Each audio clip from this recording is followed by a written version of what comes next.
মানে কৃত্রিম বুদ্ধিমত্তাটা হচ্ছে আমার সাবজেক্ট, আর আমার ভার্ব কোনটা? ভার্ব হচ্ছে সেন্টেন্সের শেষ অংশটাকে বলা হয় ভার্ব। তাহলে এটা হচ্ছে আমার সাবজেক্ট আর ওইটা হচ্ছে আমার ভার্ব। এখন আমি শুরুতে কি লিখবো? শুরুতেই কি সাবজেক্ট ভার্ব লিখবো?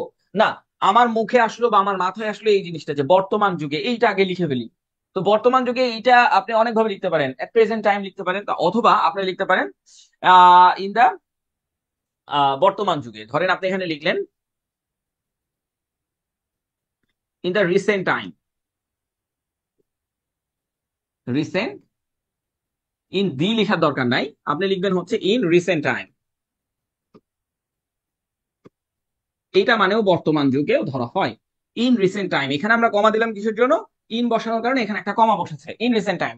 এখন এটা আমার লেখা শেষ। এরপরে কি আসছে? এরপর পরই সাবজেক্ট এখন বসাতে হলে আপনি বসাই দেন সাবজেক্টটা। আমি যখন সাবজেক্টটা বসাবো, সাবজেক্টটা কি? কৃত্রিম বুদ্ধিমত্তা। তাহলে আমরা এটাকে কি বলছি? Artificial intelligence. Artificial intelligence, okay. Artificial intelligence. দেখেন আমি এখন সাবজেক্ট বসিয়ে দিয়েছি না? এখন সাবজেক্ট বসানোর পর আমাকে ভার্বটা বসাতে হবে, কারণ এটাই রুলস, এটাই রুলস, আপনার একটাই উল্লেখ। তাহলে উন্নতি করছে, ওকে উন্নতি থামিয়ে দিয়েছে? না, ও উন্নতি থামিয়ে দেয়নি, ও উন্নতি করছে, অনবরত করছে। এই যে জিনিসটা থামেনি এখনো, এই যে থামেনি জিনিসটাই থাকবে হচ্ছে কন্টিনিউয়াস টেন্স। তাহলে কন্টিনিউয়াস টেন্সের ক্ষেত্রে কি হয়? এম ইজ আর ভার্বের সাথে আইএনজি বসে। তাহলে দেখেন আর্টিফিশিয়াল ইন্টেলিজেন্স, আর তারপর আমরা কি লিখবো? যে ইজ, কারণ এটা হচ্ছে একটা সিঙ্গুলার ফর্ম। এই যে আর্টিফিশিয়াল ইন্টেলিজেন্স কিভাবে বুঝলাম? সিই আছে, সিই থাকলে এটা আপনার হচ্ছে abstract noun, and abstract noun থাকার কারণে এটা সিঙ্গুলার ফর্মে পরিণত হয়েছে। দেন ইজ বসালাম। তারপরে কি বলছে দেখেন? উন্নতি করছে। তাহলে উন্নতি আপনি অনেক ভাবে লিখতে পারেন। তো ডেভেলপিং লিখতে পারেন, ইজ ডেভেলপিং মানে উন্নতি করছে। বাট এইখানে আপনি একটু অন্যরকম চেঞ্জ করবেন। যেমন আপনার এই যে আর্টিফিশিয়াল ইন্টেলিজেন্স, এর সাথে আপনার যে ওয়ার্ডটা যায়, সেই ওয়ার্ডটা হচ্ছে অ্যাডভান্সিং। মানে ওইটা যে বসালে ভুল হবে তা না, মানে আমি আপনাকে একটা সুন্দর ওয়ার্ড বসাচ্ছি। অ্যাডভান্সিং লিখতে পারেন, অথবা ডেভেলপিং লিখতে পারেন, উন্নতি করছে। এবার দেখেন অভাবনীয় হারে। কিভাবে? অভাবনীয় হারে, এতটুকুই বাকি আছে। এটাও লেখা শেষ, এটাও লেখা শেষ, এটাও লেখা শেষ, এটা লিখবো এখন। তাহলে এটাকে কিভাবে লিখতে চাই? আপনি এটাকে অনেক ভাবে লিখতে পারেন। ধরেন এইখানে আপনি লিখলেন আহ অভাবনীয়, ইংলিশটা আপনার এই যে আমরা বলি না যে আনবিলিভেবল। ওই যে যখন ক্রিকেট খেলা দেখি তখন আমরা কি দেখি? আনবিলিভেবল। অথবা আমরা একটা কাজ করতে পারি, সেটা হচ্ছে আনইমেজিনেবল, এটাও দিতে পারি। অথবা আমরা আরেকটা সুন্দর ওয়ার্ড দিতে পারি যেটা আমাদের নিউজ পেপারের সাথে যায়, সেটা হচ্ছে যে অ্যাস্টনিশিং।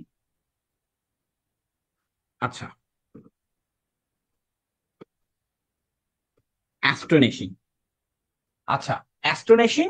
তারপরে কি লিখবো? এই দেখেন অভাবনীয়, আর হার ইংলিশ হচ্ছে রেট, অ্যাস্টনিশিং রেট। তবে আপনাদের আরেকটা জিনিস একটু আমি মাথায় দিই, এই যে রেট, আরো অনেকগুলো শব্দ আছে, এই শব্দগুলো থাকলে তার আগে যে এটাকে দেখেন নাউন বানানো হয়েছে, আইএনজি দিয়ে এটাকে নাউন, সরি এটাকে অ্যাডজেক্টিভ বানানো হয়েছে, আইএনজি দিয়ে এটাকে অ্যাডজেক্টিভ বানানো হয়েছে। কারণ এই যে এটা হচ্ছে আমার এখন নাউন, নাউনের আগের অংশটাকে আমি অ্যাডজেক্টিভ বানাইছি আইএনজি দিয়ে। তখন এখানে, হ্যাঁ বলেন। At an, at an astonishing rate. কেউ কি কিছু কোশ্চেন করবেন? তানভীর বা অন্য কেউ?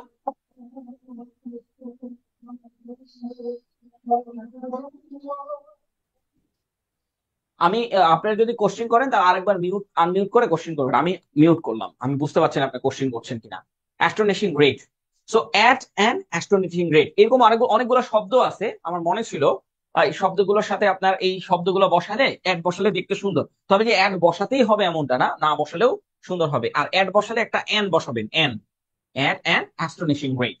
বুঝতে পেরেছেন? মানে এগুলো আসলে সৌন্দর্য, এগুলো আপনাদেরকে শেখানো হবে। লিখতে লিখতে লিখতে লিখতে লিখতে লিখতে একটা সময় আপনাদের চলে আসবে অটোমেটিকলি। দেখেন আহ এবার আসেন, আমরা গার্ডিয়ান পত্রিকাগুলোকে একটু খুলে খুলে দেখতেছি। ধরেন এখানে লেখা আছে the guardian AI has seen. বলছে দেখেন, এবার আমরা পত্রিকাগুলোকে দেখি যে আমরা যে এই লাইনটা লিখলাম, এই লাইনটা পত্রিকা কিভাবে লিখছে। দেখেন পত্রিকাগুলো সংক্ষিপ্ত ও সাবলীল ভাষায় লেখার চেষ্টা করে, সংক্ষিপ্তই চেষ্টা করে। ওর মাঝখানে কিছু কিছু নতুন নতুন ওয়ার্ড ঢুকিয়ে দেয়। যেমন দ্য গার্ডিয়ান বলতেছে দেখেন, অ এআই হ্যাভ সিন, এআই কে দেখা যাচ্ছে, এন্ড কি হিসাবে দেখা যাচ্ছে? আনপ্রেসি, হ্যাঁ আনপ্রেসিডেন্টেড, ডেন্টেড। আনপ্রেসিডেন্টেড মানে হচ্ছে আপনার ওই যে আমরা যেভাবে অভাবনীয় একটা অ্যাস্টনিশিং কথাটা লিখলাম না, এটা মানে প্রবল ভাবে, গভীর ভাবে এরকম বোঝায় আর কি, মানে খুবই দারুণ ভাবে। তো কি বলতেছে?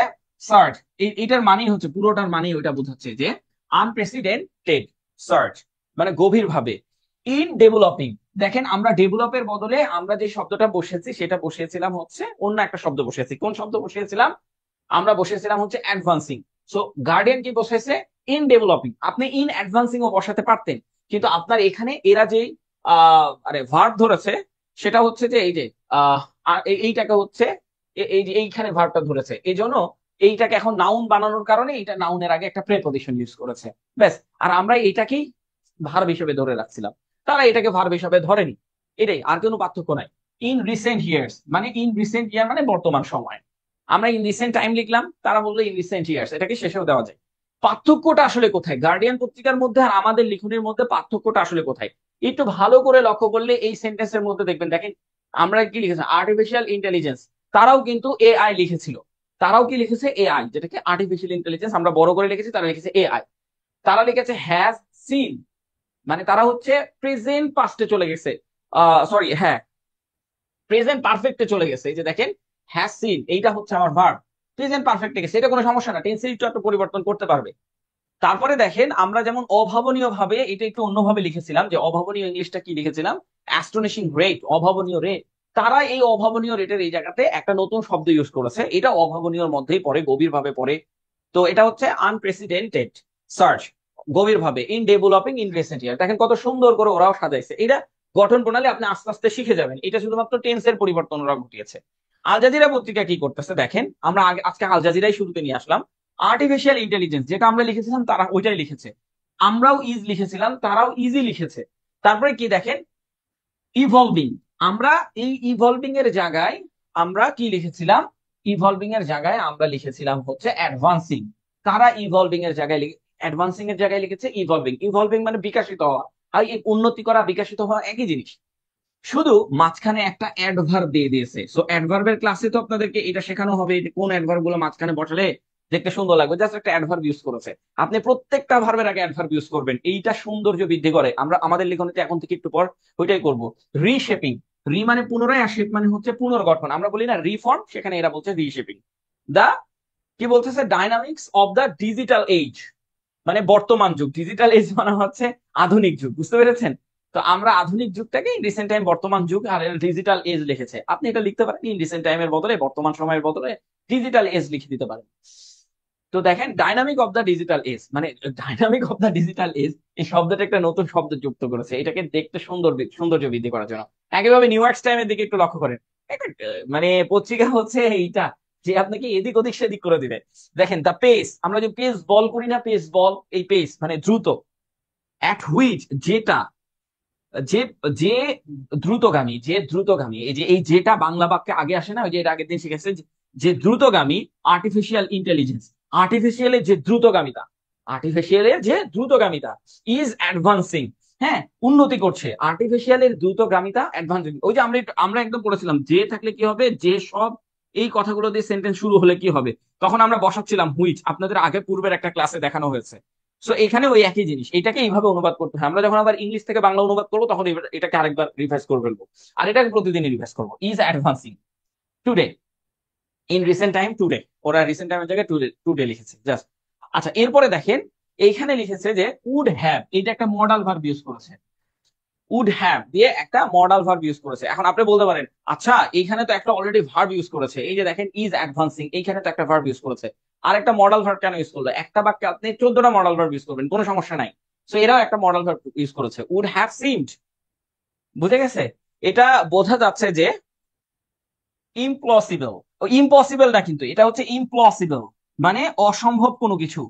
ইম্পসিবল দ্যাট হ্যাজ সিমড, এটা বোঝাচ্ছে যে উড হ্যাভ সিমড, এটা সিমড মানে বোঝানো, এটা বোঝাচ্ছে যে impossible just a decade ago, যা impossible just a decade ago, কয়েক দশক আগে এটাকে বলা হতো অসম্ভব কোনো কিছু। কয়েক দশক আগে এই উন্নতিকে বলা হতো অসম্ভব, এই উন্নতি পসিবলই না, অসম্ভব এই উন্নতি পসিবলই না।